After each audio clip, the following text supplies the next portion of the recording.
Chapter 1. Just because I pointed out in a meeting that the intern's proposal had errors that could cost the company $1 million, he felt he'd lost face and ran crying to the CEO, my fiancée, threatening to quit. Without a second thought, my fiancée, Victoria Vance, stormed into my office to call me to account. Couldn't you have told him privately? Ethan's young and sensitive. Why did you have to embarrass him in front of everyone? Don't forget his father is a major shareholder.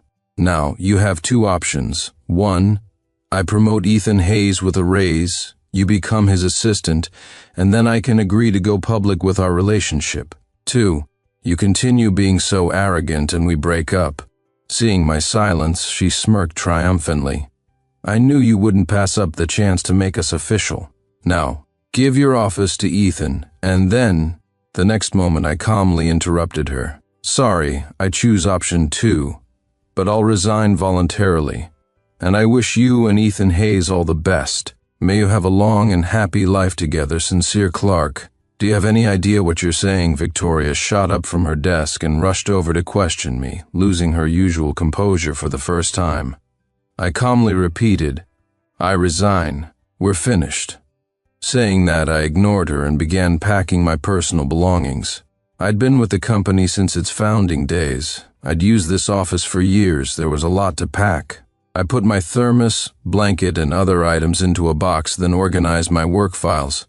These were projects I was currently managing. Many clients worked with us specifically because of me, but I wouldn't be able to see them through. Victoria stared intently at my actions, her tone chilling. Sincere, you're 34. It wasn't easy getting to VP. You know how tough the market is out there. Are you really going to be this willful? I didn't respond, just printed out my resignation letter and signed my name. Victoria's brow furrowed tighter. Just then, Ethan Hayes, the intern, walked over carrying coffee, cautiously glancing at me. Miss Vance, is Mr. Clark mad at me? Is he using resignation to force me out? Please don't make things difficult. Mr. Clark is a company veteran. I'll just leave. His eyes were red-rimmed, welling up with tears. Any hesitation in Victoria's eyes vanished instantly, replaced by deep displeasure towards me. Sincere, I've given you a way out. Aren't you going to take it? Do you really think this company can't function without you? So you're determined to resign? Fine. Your resignation is approved with that. She coldly snatched the resignation letter, quickly signed it, and threw it at me. Then she took Ethan's arm and turned to leave. Seeing her cold indifference, a pang of bitterness rose in my heart. Victoria and I met in college. Back then, my family was poor, and I focused solely on my studies, often targeted and mocked by classmates. It was Victoria who repeatedly defended me, even initiating meals together and pursuing me. Throughout college, she was consistently gentle towards me. After graduation, we started the company together, enduring the toughest times side by side. We agreed to marry once the company was stable, but everything changed when Ethan's father, Arthur Hayes, invested and became a major shareholder, placing his son here as an intern. Ethan's work attitude was sloppy, and he made frequent mistakes. When I simply pointed them out for correction, Victoria would personally warn me not to bully the newcomer. I argued reasonably, always putting the company first, but she repeatedly undermined me to protect Ethan. Now, just because I mentioned Ethan in a meeting, she was using our relationship to force me out of my position. It seemed I should have let go long ago. After leaving the company, I immediately received a call from HR at Dragon Holdings, a top firm in the industry. Mr. Clark, I heard you just resigned. Apologies for the intrusion, but our company would like to extend another invitation for you to join us. We hope you'll consider it. Over the years, due to my strong work performance, many large companies in the industry had tried to poach me privately. But I was devoted to Victoria and rejected them all, working tirelessly for her company until now. And now I was left with nothing. They offered me a package 3 times my previous compensation. I finally agreed to meet them tomorrow. Returning to the home Victoria and I shared, I intended to pack my bags and leave immediately. But upon opening the door, I saw Victoria in the kitchen. Standing behind Ethan with a gentle expression, tying an apron for him. "Ms. Vance, just stand aside and relax. The meal I'm making today is guaranteed to suit your taste." "Oh, really? I have a very picky palate, you know." They bantered intimately, oblivious to anyone else, the atmosphere warm and harmonious. The next moment, Victoria noticed me. The smile vanished from her face instantly, and she said coolly, "Ethan, just make enough for the two of us. Someone was feeling ambitious today. I'm sure he wouldn't deign to eat at home." I knew she was making snide remarks at me. I ignored her and bent down to change my shoes. Victoria frowned, then lifted her chin towards me. "Sincere, since you're back, you must realize you were wrong. What are you standing there blankly for? Go apologize to Ethan and earn his forgiveness. I can overlook what happened this morning. I can still keep your position at the company for you." Seeing her high and mighty attitude, I only felt a chilling coldness. No matter how good things were between two people, eventually they could fall apart. I still didn't respond, walked past her towards the balcony to collect some clothes. Victoria, feeling slighted by my repeated indifference, was about to speak. Just then, Ethan walked over carrying a bowl of soup, deliberately bumping into me. He feigned a cry of pain and fell to the floor, splashing soup all over himself. "Ah, it's hot, Sincere. Even if you resent me, you don't have to do this, do you?" He lay on the floor, clutching his reddened hand, tears streaming down his face. This was Ethan's usual tactic to sow discord between Victoria and me. At the office, he'd pretend to work late, claiming I deliberately overworked him, or splash water on himself and accuse me of losing my temper. I usually couldn't be bothered to deal with him, but this time, I didn't want him to get away with it. He likes claiming I bully him? Fine, I'll grant his wish. I reached back, grabbed a plate from the table, and before Ethan could get up, dumped the stir-fry he had just cooked all over him. Greasy sauce dripped from his hair. Ethan screamed in fright, tears spurting out. Victoria rushed over, shoved me aside, and roared furiously, "Sincere, are you crazy? Why are you always targeting Ethan? You disappoint me so much." I smirked. Disappointed? That's great. Perfect timing for us to cut off all contact forever. Victoria flushed red with anger, speechless for a moment. But then Ethan started sobbing, and she could only take him to the hospital. When the living room door slammed shut, the apartment was finally quiet. I let out a breath, feeling some obsession gradually dissipate. With a bitter smile, I picked up my suitcase and walked out the door. "Victoria, we are truly finished." I returned to my old bachelor pad. I hadn't really lived in it since buying and renovating it, prioritizing being close to Victoria. Just as I was about to call a cleaning service, Victoria's call suddenly came through. I expected her to chew me out, but her tone was uncharacteristically gentle. "Sincere, stop this nonsense. Ethan is kind. He won't hold what you did today against you. Rest well at home this afternoon. Tomorrow, go to the company and be Ethan's assistant. Help him oversee the projects. We'll get married in 3 days. That should satisfy you, right?" Hearing the condition about marriage, I felt nothing but irony. For years, I had repeatedly hoped to move forward with our wedding plans, but Victoria always found reasons to delay. Now she finally agreed, but it was for another man's sake. I gave a sarcastic smirk, about to speak, when Ethan's affected, aggrieved voice came from the other end. "Forget it, Miss Vance. If Mr. Clark becomes my assistant, he'll definitely target me even more. I wouldn't dare. I can't compete with Mr. Clark. I'm too stupid. Don't worry, Ethan. With me here, Sincere won't bully you again." Victoria quickly soothed him gently, her patient tone making it sound like he was her boyfriend. I frowned in disgust and interrupted. "Make me his assistant? Is he even qualified? Since you think Ethan is so brilliant, why does he need an assistant? Surely he can complete the projects all by himself." Victoria paused, then snapped angrily. "Sincere, are you trying to be difficult? I've already agreed to marry you. What more do you want? You don't appreciate the chance I'm giving you. Don't regret this." With that, she hung up. I paid no attention to this minor interruption and continued arranging for the cleaning service. After tidying up, I was lounging on the sofa browsing industry news when Ethan suddenly sent me a video call request.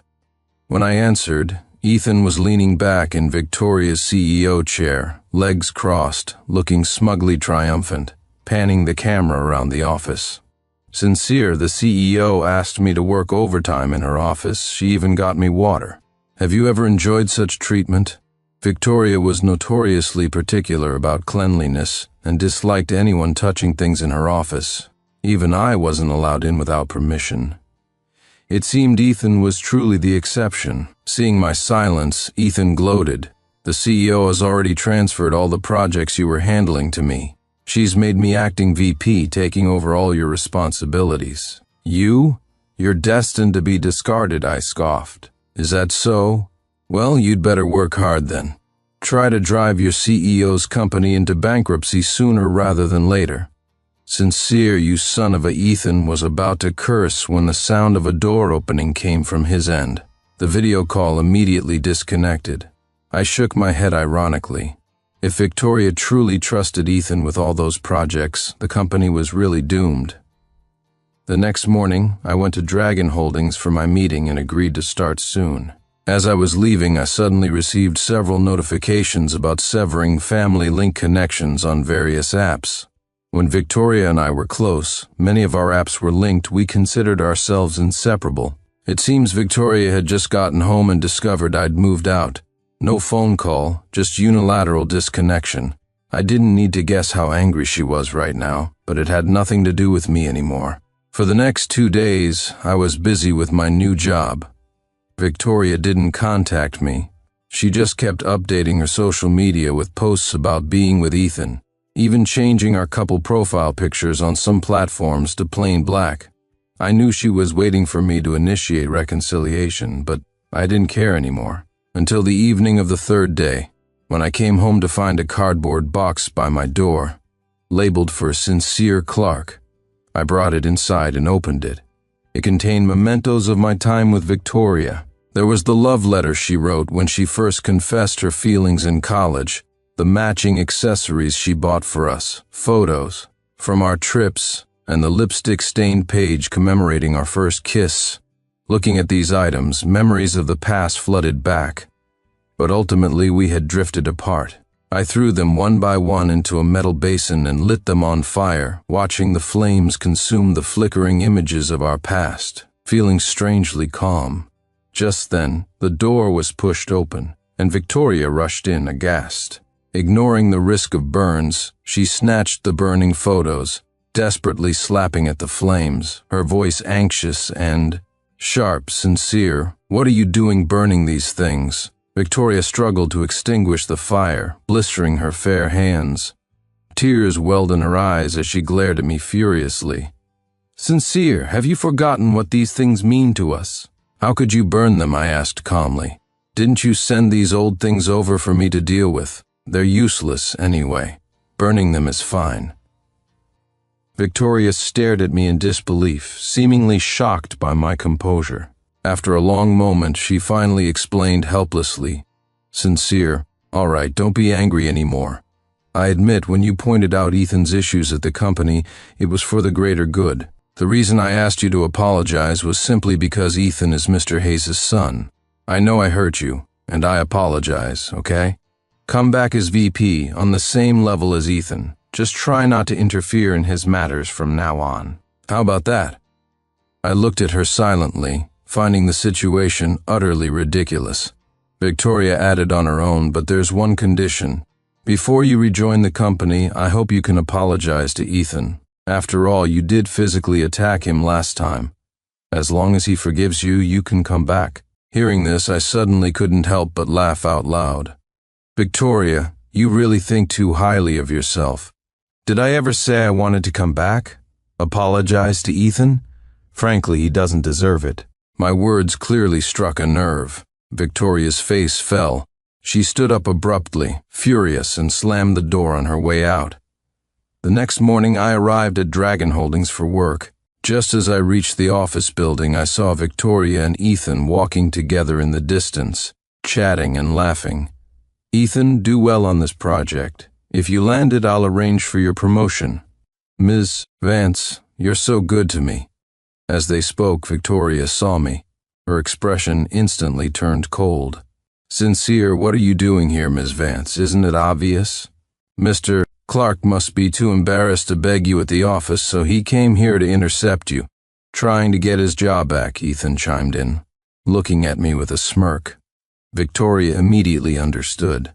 Her expression remained cold, but softened slightly. She huffed. I gave you a way out yesterday and you refused.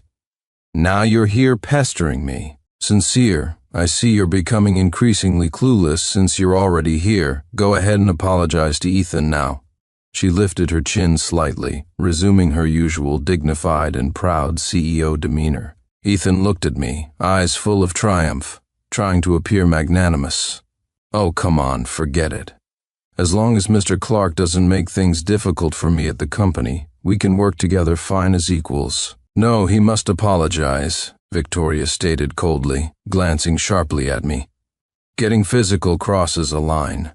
Watching their coordinated act, I felt utterly speechless. Who said I was going to apologize? And I have no need to return to your company.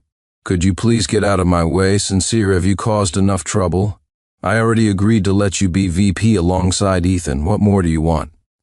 Victoria looked at me, disappointed. Ethan, however, acted as if he saw right through me, speaking smugly. Oh, I get it. Mr. Clark must feel unbalanced because all his original projects were given to me. But Ms. Vance, he walked off the job, someone had to take over. How about this? From now on, Mr. Clark gets first pick of projects, and I'll take what's left. That should be fair, right? Hearing this, Victoria's gaze towards me filled with even more disgust, as if my refusal to back down was pushing my luck. But I truly felt helpless. How could Ethan be so confident with his level of competence? Wasn't Victoria afraid he'd screw up badly? Whatever. It wasn't my problem. I shook my head, said nothing, and turned to leave. Victoria was about to reprimand me when her phone suddenly rang, even without speakerphone. I clearly heard the voice on the other end. Ms. Vance, bad news. The proposal submitted yesterday has serious flaws and caused the client huge losses. Now they're going to sue the company. The person responsible for this project is Ethan Hayes. Instantly, Victoria's face turned pale. She whipped her head around to look at Ethan, her eyes sharp. Ethan recoiled in fear. Chapter 2 Millions. Ms. Vance, there must be some misunderstanding. Ethan stammered, then pointed sharply at me. These projects were all taken over from Sincere. He bears responsibility too. Sincere, don't think you can just dump this mess on me because you resigned. Don't even think about it to prove his innocence. Ethan started playing the victim again, speaking to Victoria with a tearful voice. Ms. Vance, I just took over Sincere's projects. He must have set me up. Don't you trust me? Seeing his pitiful appearance, Victoria's slightly suspicious eyes instantly softened. She frowned at me, then spoke softly to Ethan. All right, let's go back to the company first and deal with this. Of course I trust you. If Sincere did this, I will absolutely make him take responsibility before leaving. Victoria gave me a deep look, then walked away. As Ethan left, he curled his lip into a triumphant smirk and taunted, See, Sincere? No matter what, Victoria will always believe me. I glanced at him as if he were an idiot, walked past him and entered the elevator. I never expected such drama just coming to work. That afternoon, I heard updates about Victoria's company from a former colleague. Because I had previously handled the projects, the client trusted us and hadn't raised many questions. But this time, with Ethan in charge, numerous problems arose, causing severe financial losses. Now, the client was demanding accountability. Upon learning that the project lead had been switched without notice, they were furious and planned to sue Victoria's company, holding them legally responsible. Victoria was frantic.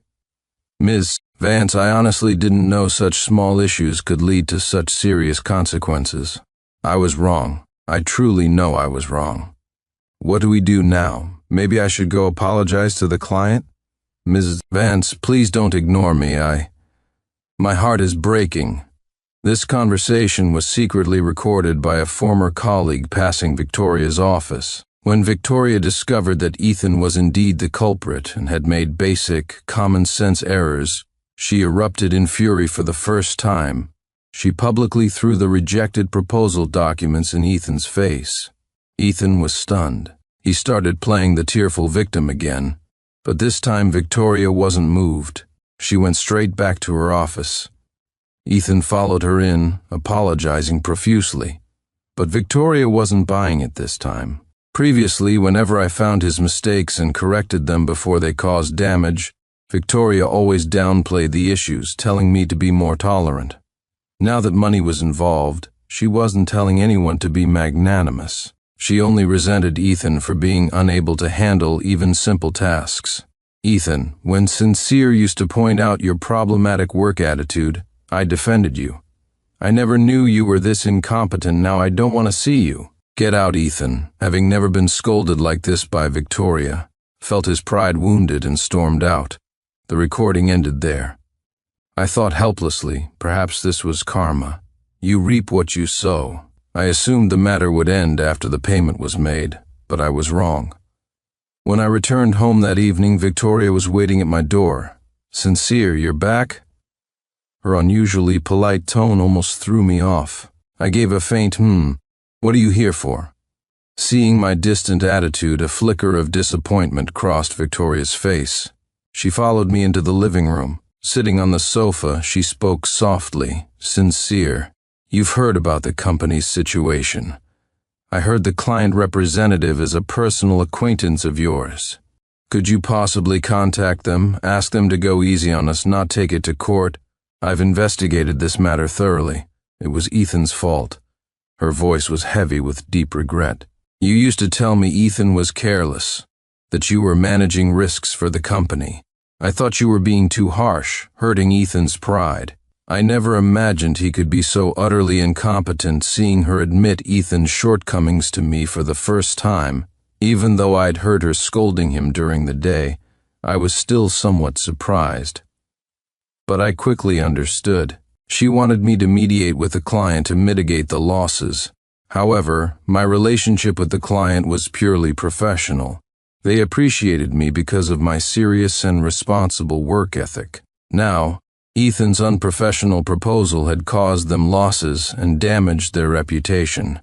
Regardless of whether I had any influence, even if I did, I wasn't willing to use the credibility I'd built over years of work to cover for Ethan. Sorry, I can't help with this. I refused bluntly, crushing her hopes. Victoria became agitated, suddenly rising and sitting next to me, trying to take my hand. Sincere, I'm not asking you as the CEO, but as your girlfriend. We've been together for so many years. The company is in trouble. Why can't you help me just this once? She looked at me pleadingly, her eyes shimmering with tears.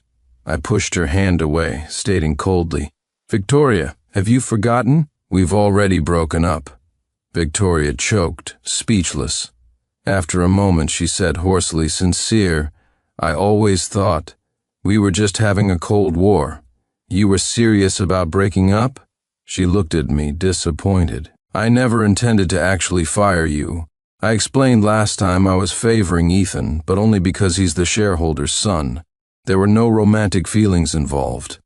Why do you always have to be so nitpicky about everything? Nitpicky? I suddenly felt like laughing. Looking at the woman I had loved for so many years, she felt strangely unfamiliar.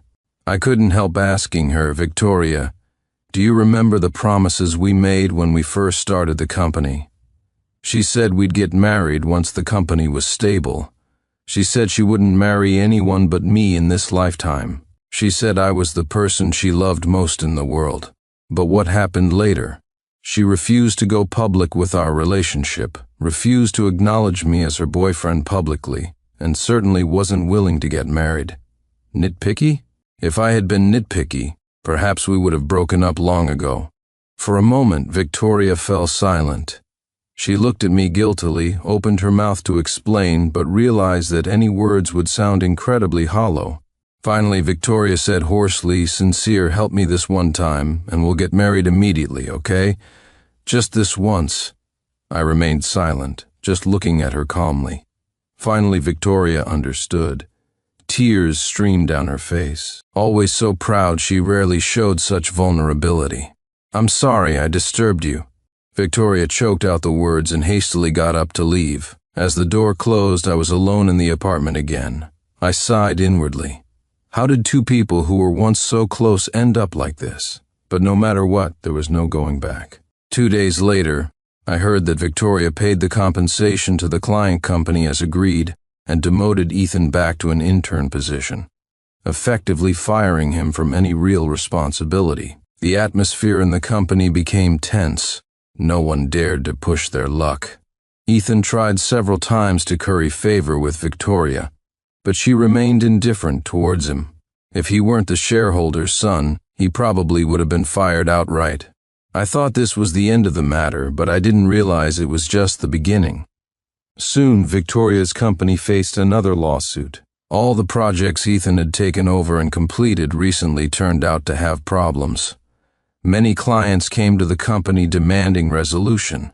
The affair caused a stir in the industry, and many potential deals fell through. This alerted the shareholders, who came to the company demanding answers. Leading the charge was Ethan's own father, Arthur Hayes.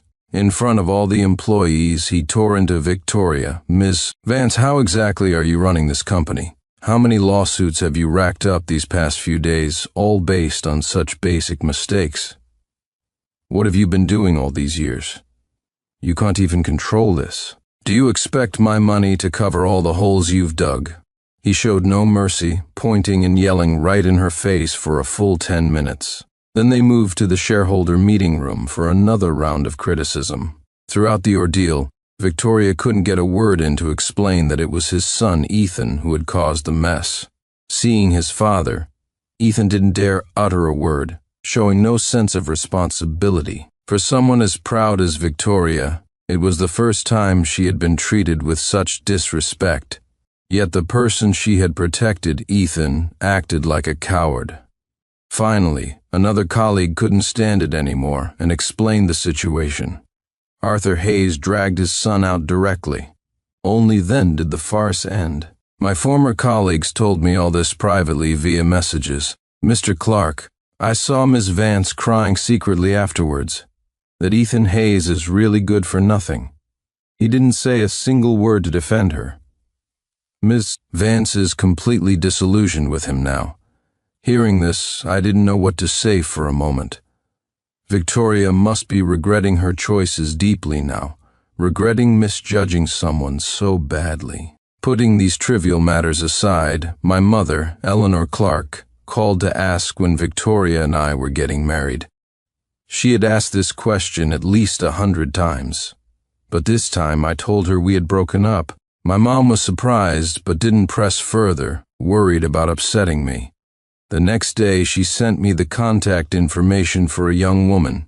"Sincere dear, this girl is 5 years younger than you. She's Mrs. Davis's daughter from next door. Why don't you two get in touch? It's good to make friends too." Not wanting to worry my mother, I agreed. After adding her, I was surprised to learn her name was Isabel Davis, and she actually lived in the same complex as me, in the building opposite mine. Via message she invited me. "Want to come down for a walk?" Having nothing better to do, I agreed. I changed into casual clothes and went downstairs, where I saw a charming young woman looking around. Perhaps it was a coincidence, but I saw a shadow of the college-aged Victoria in her. Back then, Victoria was also this youthful and vibrant. "Are you Sincere Clark?" Isabel Davis approached me proactively. I nodded. We walked together, chatting about housing, local amenities. The conversation flowed easily. After walking for half an hour as we were about to head back, I suddenly heard the familiar click of high heels behind me. Turning around, I saw Victoria, whom I hadn't seen in days, her eyes red, watching Isabel and me. "Sincere," she called out hoarsely, her gaze fixed intently on me. Isabel saw her, politely excused herself, and went back without asking any questions. I watched Victoria walk towards me step by step. She said plaintively, "Who is she? Your girlfriend? Sincere, say something. Is there something you need?" I didn't answer her question, just asked mine. Victoria looked at me pitifully. "I missed you. These days I haven't slept well a single night. I fired Ethan Hayes. Can we start over, please?" By the way, the company is having serious cash flow problems. I want to downsize. You know the employees best, could you handle it? Her eyes were full of longing. Just like before, let's team up and focus on the business again. That girl just now, she's not right for you. We're the ones who should be together. Seeing her stubbornness, I knew that if I refused, she wouldn't give up. She hadn't seen me for days. Today, she must have finally made up her mind. But I wouldn't go back. I don't want to get back together. We're not suitable for each other. Victoria, let it go, I said calmly. Now I had a thriving career, a relaxed personal life, much more comfortable than before. But Victoria grew desperate. Why sincere? I don't believe you can just let me go like this. Nothing ever happened between Ethan and me. I've admitted my mistake now. Just say the word, and we can be like we were before. Why do you have to be like this? I remained silent. Victoria burst into tears, gripping my hand tightly, pleading with me for the first time. Sincere, please don't be like this, okay? Do you think I'm lying to you? Let's go right now, to the city hall. When it opens, we'll get married immediately, okay? Okay? Her persistence wore down my patience. I pulled my hand away and said coolly, That's enough, Victoria. Let's part amicably. Don't make me start to resent you. With that, I went upstairs alone. That night, Victoria waited downstairs all night. I didn't sleep well either. The next day, Isabel and I had plans to see a movie. Just as we sat down, I realized Victoria was in the seat next to mine. Sincere, what a coincidence, she smiled at me, a hint of nervousness in her eyes. I couldn't help but frown. Victoria was tracking my movements? This repulsed me. I said coldly, Was I not clear yesterday? We cannot get back together. But I want to pursue you again. Sincere, don't forget. I was the one who pursued you first, remember? Yes, in college when I was being bullied, she stepped in to help. Later, she always chose the same classes as me, sat next to me, initiated conversations, asked me out. I refused the first few times, but eventually, her persistence won me over. The Victoria back then wasn't as mature and aloof as she was now. She had the vibrant energy of a college student, which is why I fell so deeply for her. Now, that feeling had long faded with time. The situation felt similar, but the people had changed. Victoria, I already have a girlfriend, I stated coolly, taking Isabel's hand beside me to make my point. Isabel's eyes assessed Victoria for a few seconds, then she smiled faintly and rested her head on my shoulder. Ma'am, Sincere and I have decided to get engaged. When we get married, you should come celebrate with us, okay? That single sentence made Victoria completely lose her composure. Right as the movie started, she stood up abruptly, pointed at me, and cried out sharply, Sincere, you're going to marry her? I forbid you from marrying her, I forbid it. Her voice disturbed everyone in the theater, and disgruntled murmurs arose. Soon, staff members escorted Victoria out. Once the theater fell silent again, Isabel suddenly leaned close to my ear and whispered, Have you really let go? I looked into her sparkling eyes and nodded. 2 days later, while I was at work, I suddenly received an email. It was a job offer from Victoria. She offered me the position of general manager, tripled my salary, and gave me 5 equity in the company. 2 minutes later, Victoria sent a message. You received the offer, right? Can you start tomorrow? Her tone didn't sound like she was asking for my opinion. She assumed I wouldn't refuse such a generous offer.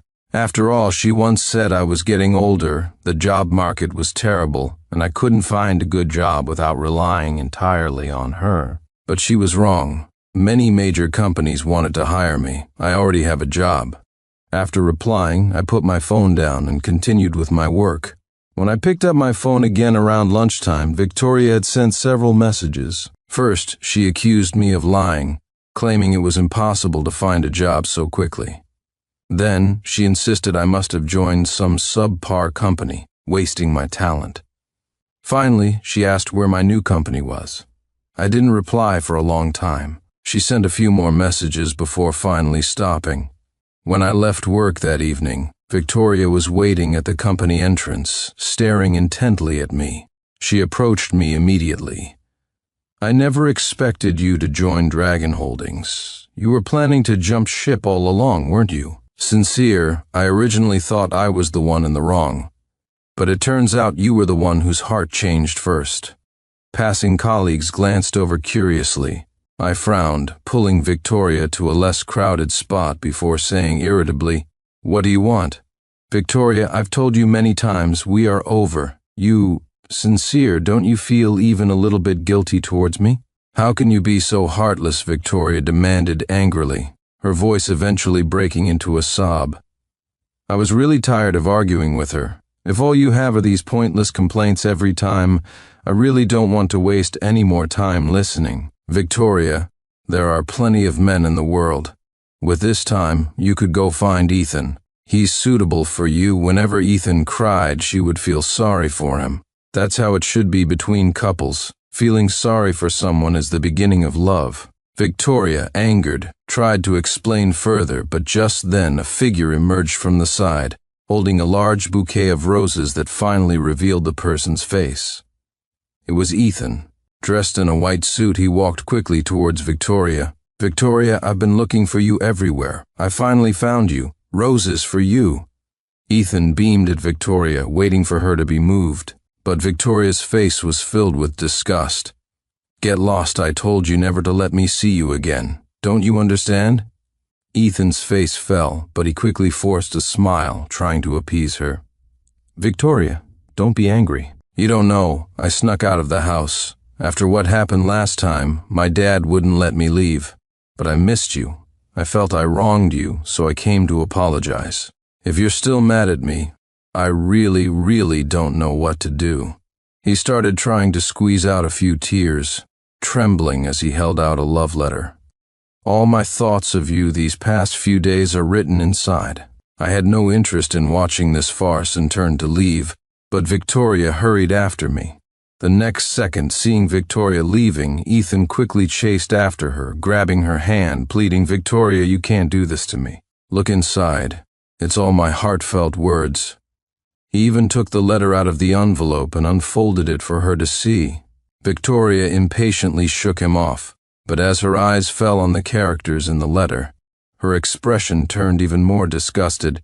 "Ethan, go home and learn how to write properly before you come out again. It's full of typos. How can you even hold a job?" she finished coldly, tore Ethan's love letter into pieces and threw them in his face. Humiliated and enraged, Ethan furiously confronted her. The two actually started fighting, and I ended up calling the police. Later, I accidentally learned that Ethan wasn't actually his father's acknowledged heir, but an illegitimate son. His mother was just a bar hostess, and he was never valued at home. After the incident, his family had completely given up on him. That's why Ethan kept pestering Victoria, hoping to latch onto her and finally hold his head high. But in the end, he gained nothing. After that incident, I started consciously avoiding Victoria and grew increasingly close to Isabel. 3 months later, Isabel and I walked down the aisle. On the same day, Victoria's company declared bankruptcy. 5 years later, I started my own company and built a happy and successful life. Victoria contacted me a few more times during that period, wanting to go back to how things were, but I refused her every time. I heard she tried starting other businesses later, but they all failed. Eventually, she left the city and returned to her hometown. I stopped following news about her. Life is short, and I just want to live each present day to the fullest.